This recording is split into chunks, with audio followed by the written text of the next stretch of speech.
Hi, I'm Pauline from Gitpod, and in today's video, I'll show you how you can get started with Git integrations on Gitpod. First, head over to the Gitpod dashboard over at gitpod.io. And under User Settings, go to Git Providers.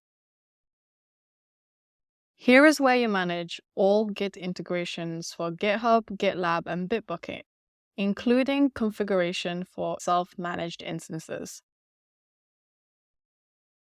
You can manage your permissions for each provider here. Let's go ahead and connect GitLab and Bitbucket. With the Gitpod extension installed, you can go to each Git provider and start a workspace and have a cloud development environment up and running in seconds with just a click of a button.